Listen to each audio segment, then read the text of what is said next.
Hello everyone, I hope you're doing well. Welcome to Chapter 1, The Big Business of Healthcare and You. So this is in your Cengage textbook, right?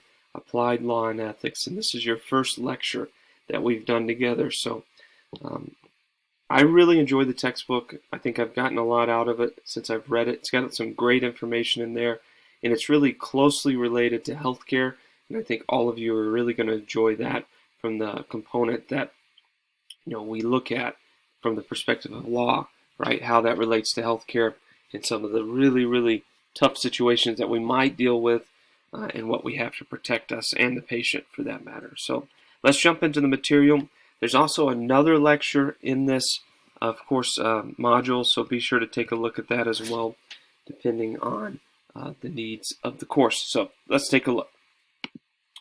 We're not going to go over the chapter objectives, but this is something for you to take a look at as we navigate through this chapter. There's a lot of great information in here related to what you should know. All right. Introduction to healthcare and business. So let's take a look at this. This is stuff that goes on in healthcare, right, from the perspective of law and ethics in business. Technological advances. We could talk about AI, right? Business entity conglomerates. I work for a large healthcare institution. There are lots of them out there. One of the biggest is called Ascension. It's on the East Coast. There's a lot of locations. Feel free to take a look at that. It's a Catholic healthcare organization, very large. It's a conglomerate. Pharmaceutical companies, right? We could talk about Pfizer. We could talk about Merck. We could talk about Moderna. Lots of different companies out there. There's malpractice lawsuits for issues that happen within care or maybe within the business of healthcare.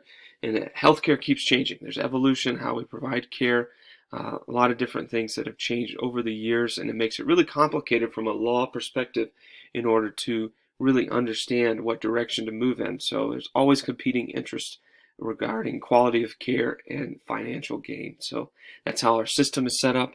Right or wrong, that's what we have to deal with. And in order to keep the doors open, right, you have to have financial prosperity. But in order to deliver high quality care, you also have to deliver care in a way that patients get better, improve, and of course, move in the right direction. So how to balance those two things, because they can kind of be on competing terms sometimes. So a little bit about business and healthcare. Lots of information out there. So spending on healthcare, goodness gracious, right? We've spent in 2019 when this book came out, 3.8 trillion in a year. Projected in 2028, 6.2 trillion. Well, you might say, why is that? Well, the aging population is a lot of people have heard the baby boomer generation is aging, right? And they're living longer. A lot of people are worried about long-term care. Long-term care and the end-of-life care is usually the most expensive part of the healthcare continuum. So as people start to age, live longer, costs go up. That's why home care and home health are so important, because we're going to get to a point where we run out of space for people in long-term care facilities. So the cost is going to continue to go up.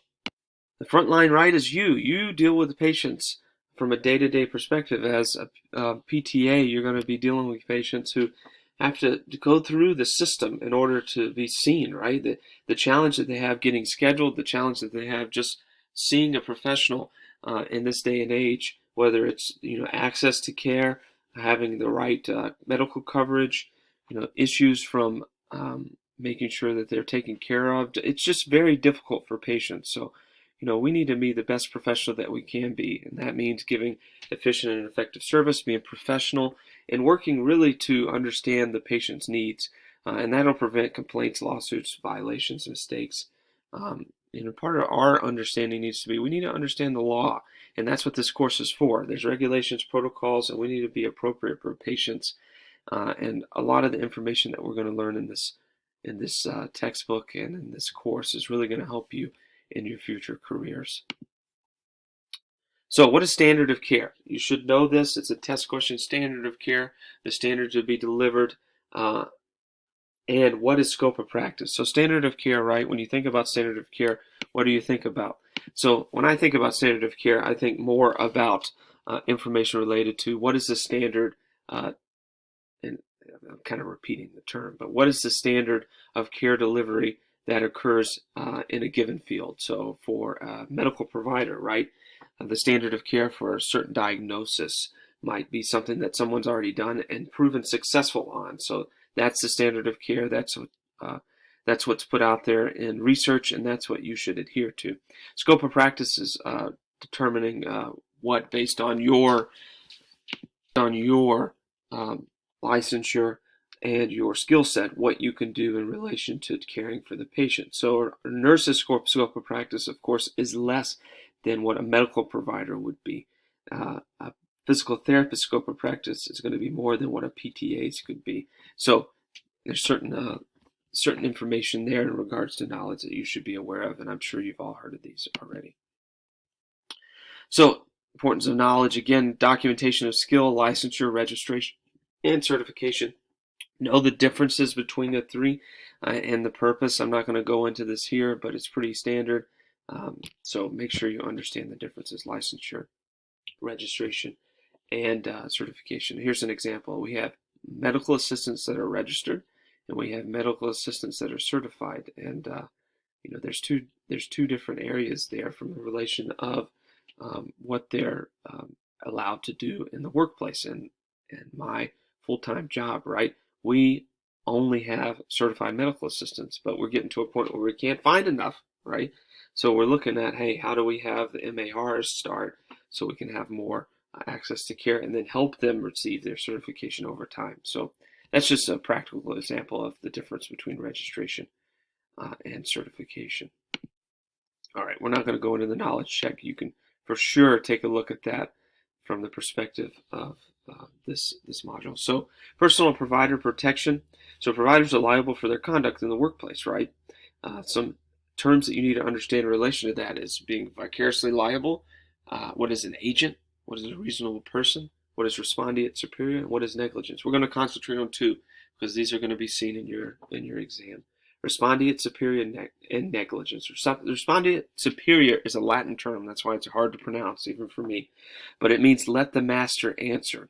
So in relation to that, here's an example. So an organization hires a provider, and the provider commits wrongdoing during maybe treatment of a patient. Maybe they don't treat a patient correctly. Respondeat superior would say, from a law's perspective, the organization should be held liable for that because they hired the provider. So what respondeat superior would want to make sure happens is, did the organization do a background check? Did the organization check to make sure the provider had their license? Did the organization really check on their skill set prior to putting the provider in a place where they could make a mistake? So that's what that means.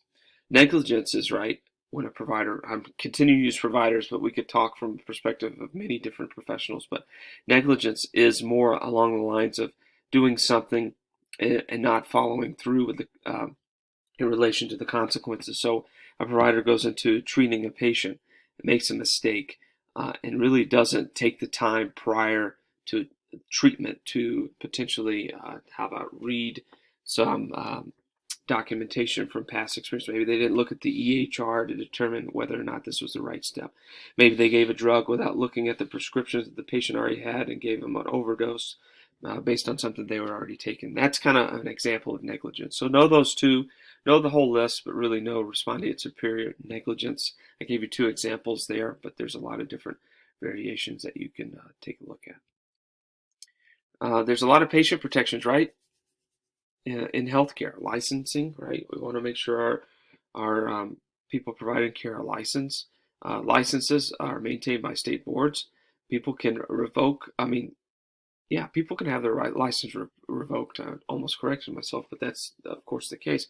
Organizations can, of course, submit people for unprofessional conduct. And here's an example. So a nurse walks in, treats a patient, and goes throughout her day, and she's got a number of different patients she's serving, and that given time she's on the floor, he or she's on the floor, whoever it might be, and they're treating patients. They have 5, maybe 6 patients, and during the day they're just like, I'm done, I quit, and they walk out. That would be considered actually patient abandonment because they didn't set up care for those patients prior to them leaving, and that would of course be grounds for getting your license revoked. HIPAA, what is HIPAA? HIPAA stands for Health Insurance Portability and Accountability Act. Now take a look at this. It's HIPAA. A lot of people go HIPPA. They get the acronym wrong, so make sure you get that acronym right when you're writing it out. So it's maintenance of patient information and maintaining confidentiality and privacy. And we'll talk more about that in the future, but it's a huge law that protects against leaking patient information to people that are not involved directly in their care. And then, of course, providers are required to report health concerns to the state and to the feds in regards to birth and death and communicable diseases, right? Flu is an example of this, right? Certain flu, people come in with flu-like symptoms. It's up to the providers to report that so the state and the feds can work on helping our pharmaceutical companies develop a vaccine in order to, right, curb the negative side effects if it continues to spread. So that's just an example. Lots of great information here. What is a patient's bill of rights? Make sure you know what this is.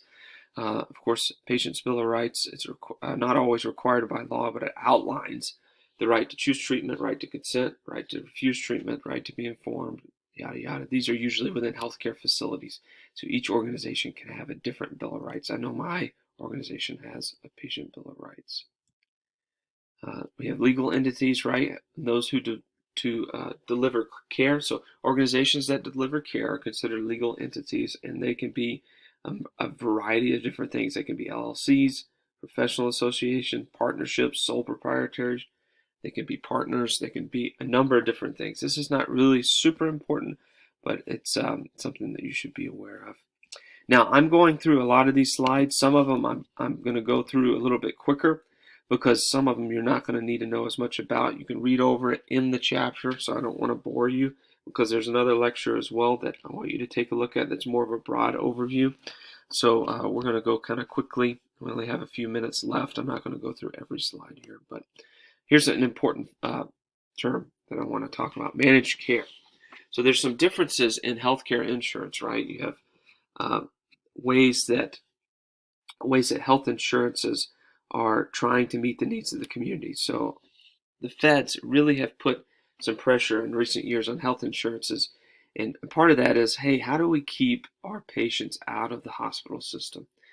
How do we keep our patients in preventative care? This is a population health type scenario. So when patients go to their provider, their checkup, their primary care provider, and they get the care they need, more than likely they're not going to need to go to the ED. They're not going to need to be admitted in the hospital. So health insurers and managed care programs are reimbursed for keeping patients out of the healthcare system. And I'm not talking about ambulatory care. So this means being seen by your primary care doctor. That would not count against the organization. So managed care is like, let me keep people out of the hospital because that's where the costliest care happens. So there's a lot of managed care programs out there, and this is kind of a population health model instead of a fee-for-service model, so they call it. So it's not a patient walks in the door and the more work that I do, the more I get paid. Now we're looking at patient walks in the door, how do I keep them out of the hospital so I can get paid? So it's just a different way to look at it. So remember that aspect. And it's not something you have to be super aware of, but that's where healthcare is moving. The ACA, I'm sure all of you have heard of this. Of course, it hit in 2010. It prohibits pre-existing conditions, of course, and it has a healthcare marketplace so people can purchase insurance through the marketplace, through the Fed. It allows dependents to be covered on parent policies to 26. Lots of great things that happened with the ACA. So from that perspective, right, a lot of people are like, who delivers this insurance? Well, the Fed contracts with certain payers, certain insurance companies to deliver the care. So that's an element of that. It's not federal insurance. It's contracted through another vendor. So just so you're aware of that. All right, we're not going to go through all these different things. Make sure you know what a HMO is. It's a network of providers, a little bit different than sole proprietary, right? A network of providers, not something we have to know now. We actually go over this a little bit more in future chapters, so I'm trying to keep this under 15 minutes. PPO is another thing that you're going to see quite often, preferred provider organization, and that's joint ventures, negotiated fee schedules, and utilization reviews. So when you're reading your book, make sure you are aware of that. That's a little overview of Chapter 1. I hope you enjoyed it. Make sure you watch the other lecture as well, which gives a broader overview of medical law and ethics. Thanks so much.